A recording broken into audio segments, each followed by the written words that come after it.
position. Annie Power at the last fly. He's down. Annie Power has gone but in front of the last length. Melanie Loughnane. By the first time, they're running up towards the finish, and he's mistaken the winning post. He's mistaken the winning post completely, Roger Loch, and Hoyt from Archibald. Hardy Eustace defends his title, but Archibald is flattened out in second. Then he's followed up right by. He's beginning to power. He's drifting off a true line. He's fire. Alice must be home. Shergar's going to win his fourth Betfair Chase, and Cordo Star is still the king. Cordo Star wins.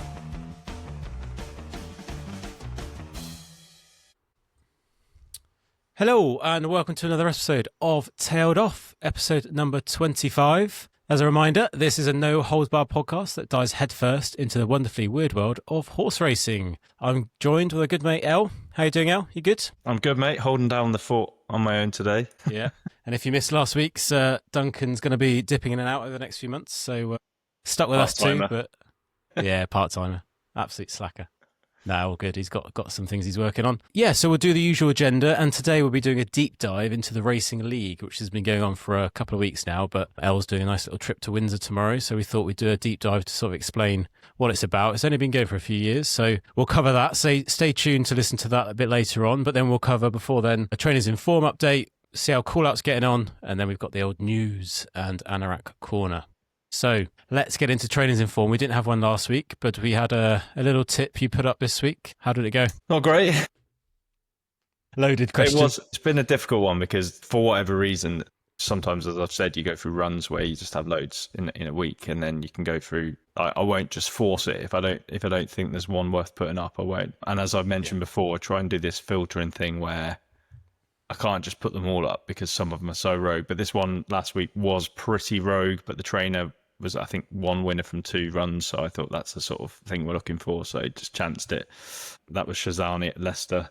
Roy Bowering, the trainer. I mean, he is as rogue as they comes. You know, is. Do you know what? I went straight. I usually like pick and choose, and I went straight in for that one. I was like, here we go. Yeah.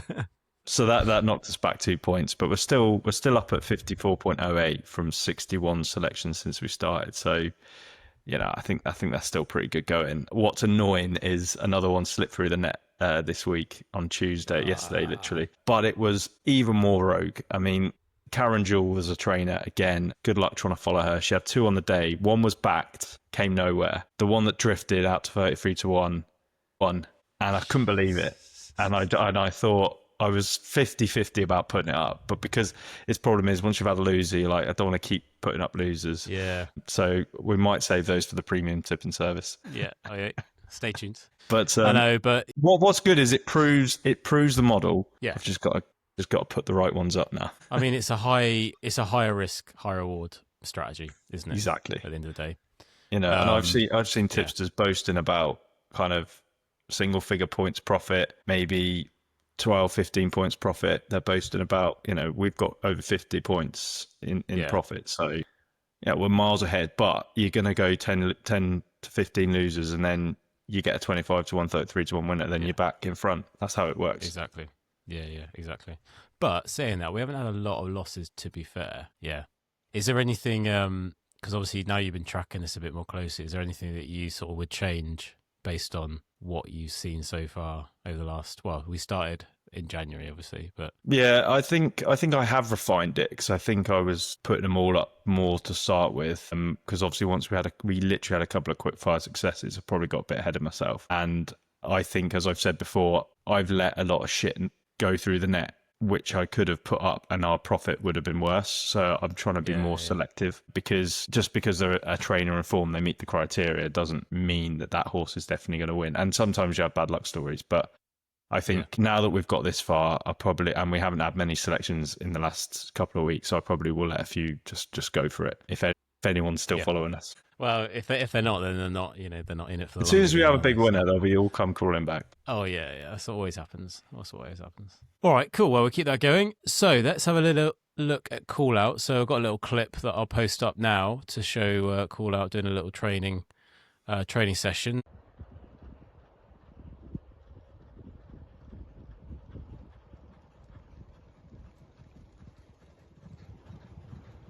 So yeah, what's the latest? Yeah, so obviously we updated last week on his disappointing run at Yarmouth, which yeah, wasn't great. And Jack had obviously tried something different at home in terms of working him a bit harder and being a bit more demanding on him, trying to get him to wake up a bit. And I think he was, in his voice note that he sent with the clip, he was a bit dismissive of the jockey, which was kind of what I was saying last week, in that he could probably pick the wrong part of the track, and that didn't help. And he's now gone even further and surprised me even more with what he's going to try next. So he's actually going to pop him over a few mini fences, so kind of not quite a full chase fence, but probably a little bit bigger than a hurdle.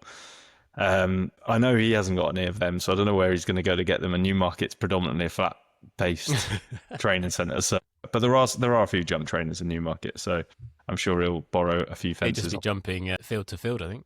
Yeah, so the first thing Pete messaged me was, "Oh, should we get him lined up for Fontwell and try and win our race again?" Yes, the old see the eagle fly. History repeating itself. Yeah, I mean, it's definitely a new one to me, because that is definitely something completely out of the blue in terms of trying to get him to think differently, I guess, and wake him up a bit. So who knows? Watch this space. See if that improves him. Here we go. So, yeah, maybe a little bit of autumn-winter fun potentially into the jump season, but let's see. Well, I mean, if he took to it, because I mean, he's at that age where, you know, they start off as 3-year-olds over jumps, and he is a 3-year-old, so it's not a million miles out of the question. And Tiger Roll was like a nothing flat rated horse and won 2 Grand Nationals, so you don't need a superstar on the flat to be a good jumper. They just need to genuinely jump well. So who knows? Yeah, all right. Looking forward to see what happens there. All right, let's get on to Anorak Corner then.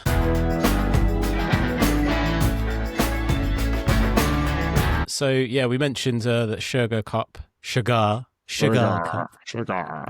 last week. What have we got? What have we got here? Yeah, so it was interesting. We obviously covered last week that there's, you know, there's an international flavour with the jockeys, and many of which, apart from obviously the Great Britain and Ireland team and some of the Europe team, you know, they would have ridden at Ascot before. But you get, obviously we had a new team in Asia this year, so we had an Indian rider, and fair enough, he did actually manage to win a race. So that was like quite a career highlight for him, I'd say.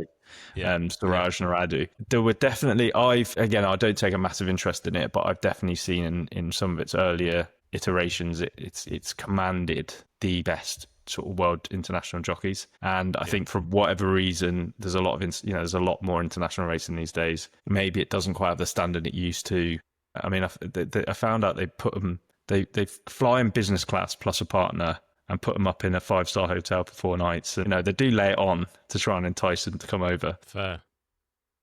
So it obviously wasn't enough for some. And I think some of the names were probably a bit random, and there were a few notable moments. I mean, Ascot's quite a difficult track to ride. It might not look challenging as a course, but the pace of the race is really, really important at Ascot, particularly if you get left. Quite a lot of them set slow gallops and then just maintained it. And a lot of horses did come from the back. And that's jockeys that have not been used to Ascot before getting caught out. But then in the first race, there was 2 separate jockeys, one of which was the Indian guy that did manage to win a race.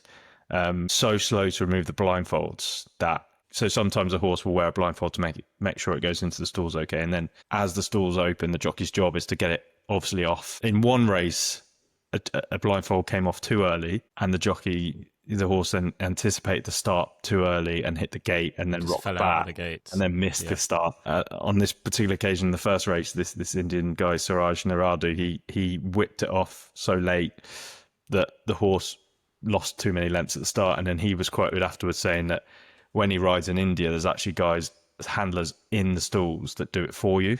So they know when. So he just wasn't used to doing it himself. So again, it's just one of them where some of their inexperience. Yeah, exactly. Yeah. Some of their inexperience was on show. And Maureen Haggis was quoted, quite a strong interview she gave to ITV, and there's a couple of quotes in the Race and Post where she's actually the wife of William Haggis, who's obviously the main trainer, basically kind of questioning the standard of the jockeys in the Shergar Cup this year, which is quite strong. Bullish thing to say, and said that, obviously there was some notable exceptions. Hugh Bowman is quite well renowned jockey internationally.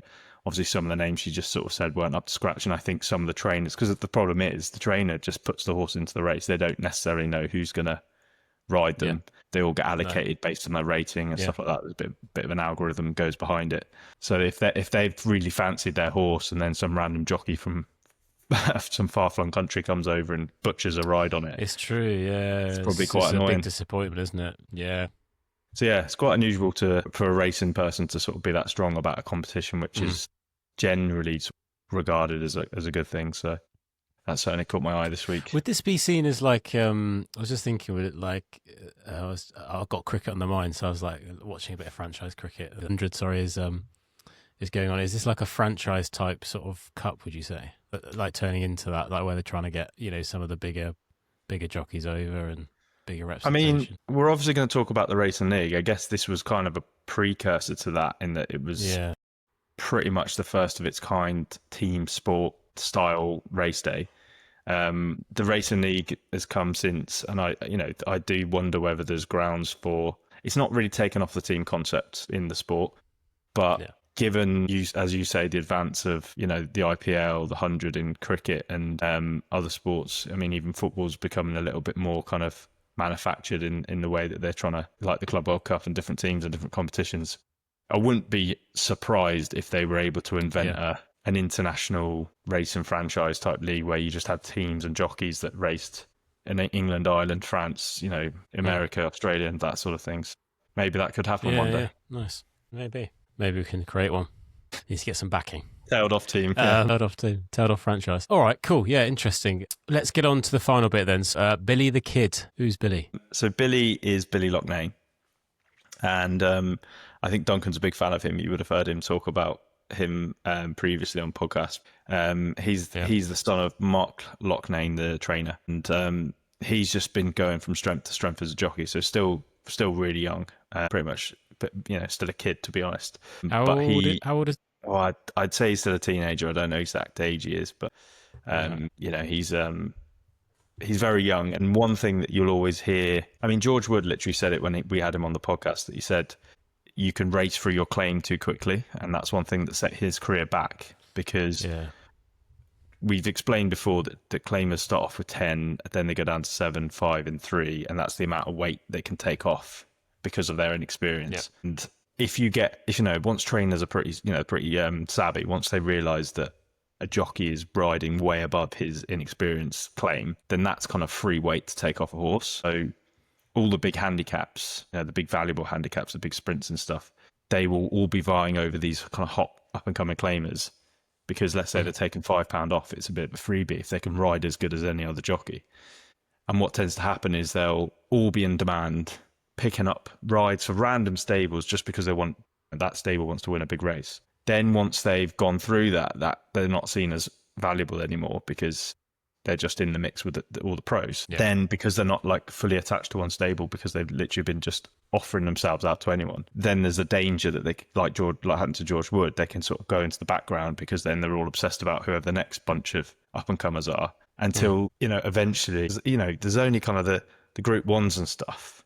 Top 10 jockeys maybe at a push. There's not many group ones with 10 runners in it anyway, and a lot of them are retained by the big owners. Well, so exactly. Yeah, that was a situation that was potentially going to be a hindrance to Billy Loughnane, because he raced through his claim, everybody wanted him, but he's actually been able to sustain his momentum, which is great to see. It's pretty impressive, and is still riding at a top level. And he kind of put that to fruition on Sunday, where he actually rode his first Group 1 winner, and that was for Godolphin, who are obviously one of the biggest owners in the world. And this little graphic, which hopefully you can post up, just shows how many days between his first win as a jockey to his first Group 1 was only, I know it sounds like a lot, but 986 days, which puts him second on the list all time of jockeys that have had the shortest amount of time between them, only behind Jamie Spencer, and ahead of quite literally the greats in the saddle: Walt Swinburne, William Buick, Frankie Asheen, and Ryan Moore, who's probably arguably the best jockey in the world at the minute. So that shows that he's been able to kind of sustain his early promise, and great to see him win that Group 1 on Sunday. Yeah, that's amazing. 19 he is. Yeah. So 19. So not too bad, is it? Doing all right for a 19-year-old. Yeah. Can't remember what I was doing at 19. Probably not anything useful. Yeah, also we'll have to keep an eye on that. So, God, he really is moving up through the ranks, isn't he? Yeah, awesome. Definitely a man to follow. Yeah, for sure. Maybe the Jockeys in Form segment. So Good. there's some pro punters that just won't even bother looking at jockeys. Really? And some will say that trainers form is not a thing. I get it. I mean, obviously, trainers inform I get, but surely I can show you some bad jockeys that I wouldn't want to be better. Well, yeah, surely. Like, it doesn't. You could have the. Don't get me wrong. If you've got a horse that is head and shoulders above the rest, and it's maybe a flat race, then you probably get away with it. But if it's like jumps and a longer race, it's going to be a bit more challenging where strategy comes into it. So Yeah, exactly. yeah, all right, cool. Thanks for the news. Let's get on to the racing league then. So I thought, we thought it'd be good to do a bit of a deep dive on the racing league. So I'll go through a little bit around what it is for those who don't know and why it's been created. And then Elle's off to Windsor tomorrow. We thought it was quite timely, obviously, to go and see one of the racing leagues. A little bit of background then. So set up 2021, so a few years ago, straight after COVID pretty much. I'm pretty sure we went to one of the early ones. I don't think But it was probably that. It could have been that year. Must have been that first year. It was meant to start in 2020, but obviously it couldn't because of COVID. Yeah, okay. So I remember you trying to explain to me what it is, and I zoned out, I think. But so regional teams competing for points. So regional across the UK, and it's across 6 evening race meets and always on a Thursday. So I quite like the structure. It sort of makes sense. And I guess in terms of why it was set up, I think mainly is what we're talking about really. So creating a bit more of a spectacle from a team competition. I think they live broadcast all of them, which is good.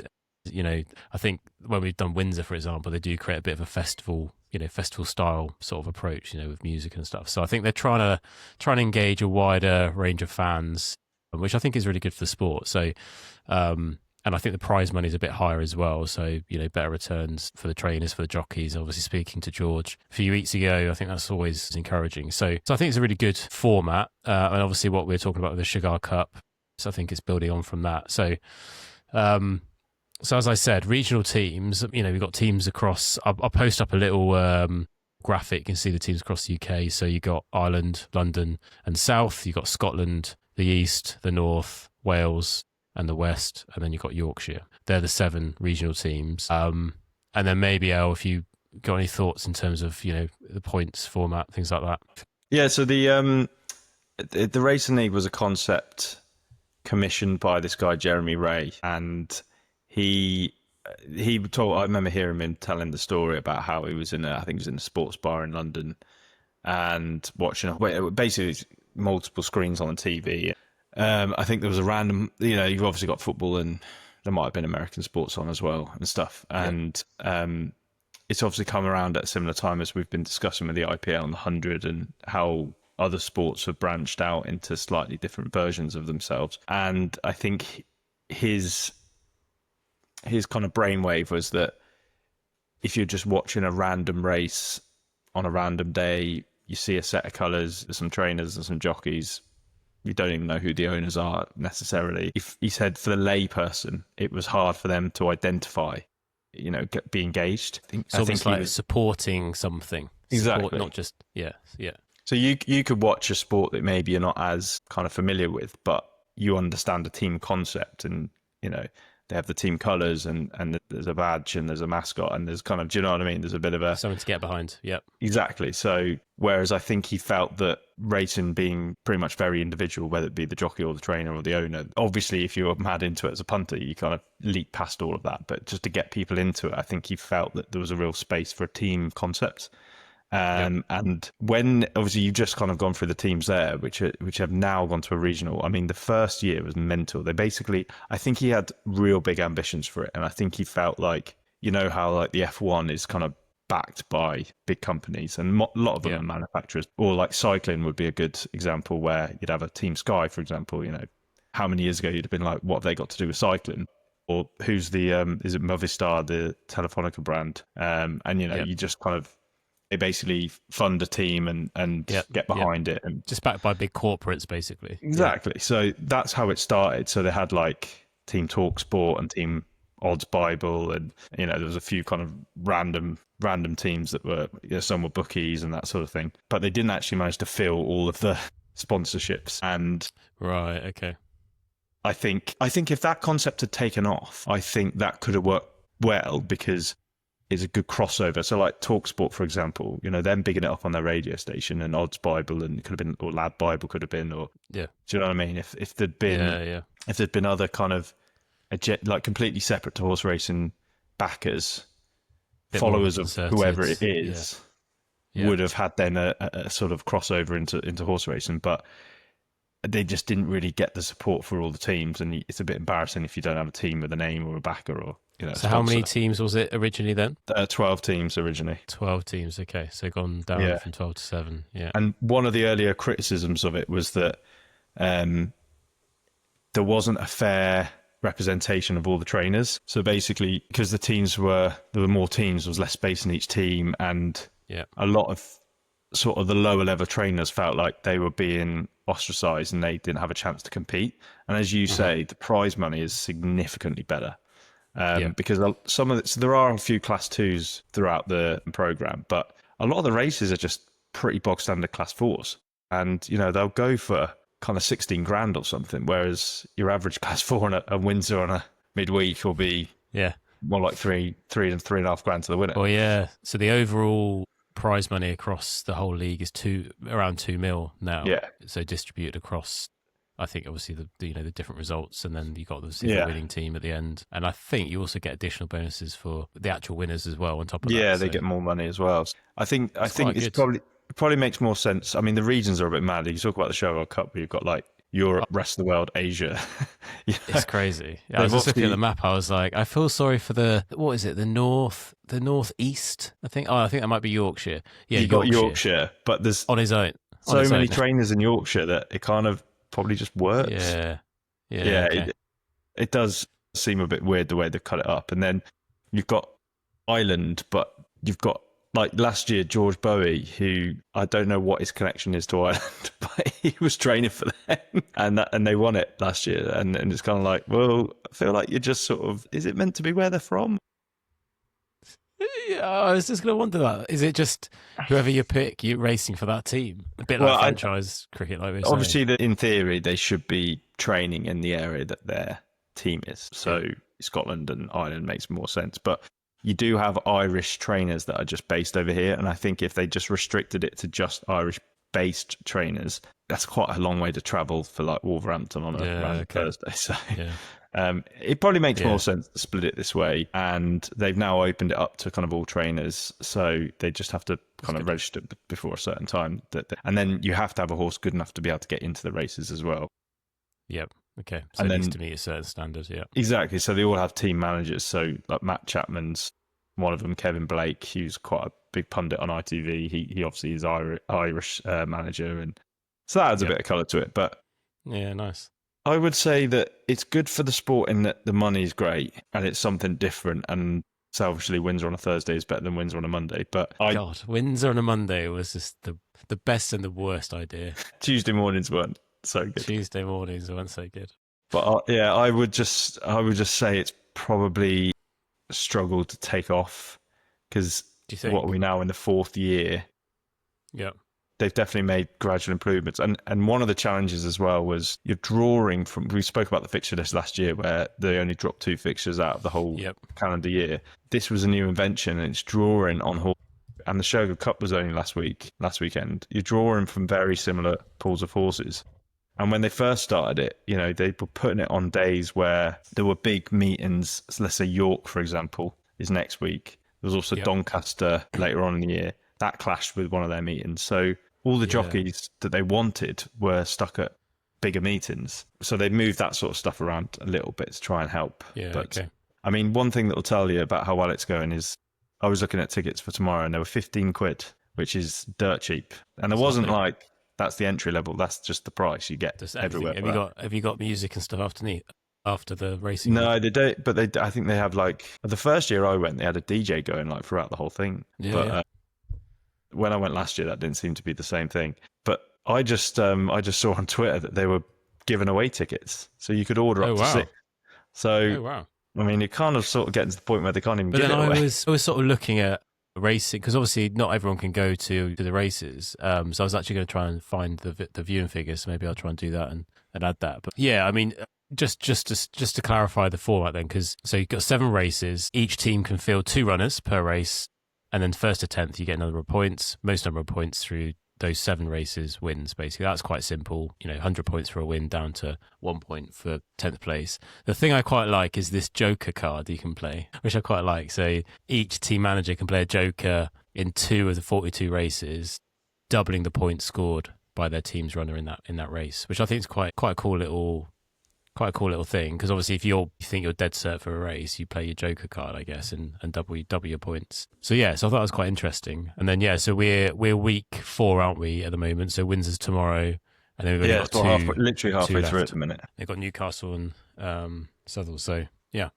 in terms of where we are now, then so winning at the moment, the East 395 points. And then you've got London, the South, and then you've got Yorkshire. So it's pretty close at the top, I'd say. So that's interesting. And then you've got, in terms of jockeys, is it Kingscote, Muscat, Allen, top 3? He's top by quite a lot, actually, like 50 points. So, so I think looks like it's going to be quite close between those 3, but I guess things can change pretty quick. And I was looking at who won it, in the previous years. Last year was Wales in the West, so they've won it twice before. So last year, 2024, and then 2022. And then before that, in 2023, Ireland won. And then I wasn't quite sure about the, as you mentioned, the first year team talk sport. I guess that was one of the many different regions they tried to create. Yeah, that was when it was a completely different format, which, as I say, would have been interesting if they kind of managed to stick with it. But I guess they were thinking sort of corporates would have been falling over themselves to get involved. Maybe, it takes a bit of time, doesn't it? I mean, don't want to keep going back to cricket, but the 100 now is, I think this is the first year where they've got sort of private backing or significant private backing, and it's been running again for a similar amount of time. Well, the owners of Birmingham have just bought half of the Birmingham Phoenix. All right, up the brum. So it just shows it's obviously valuable to some people. Take it to the top. All right, and then in terms of our top tips, we'll keep an eye on socials tomorrow, shall we, for the tips at Windsor? Yeah, I've had a little bit of a look. I'll be going through the card the rest of the evening, and keep an eye on the socials. I mean, George Wood is riding there, I've noticed. So I might try and grab him for a little while. We've got to put George up. Yeah, so I might try and I might message him and see if he doesn't mind me doing a little video.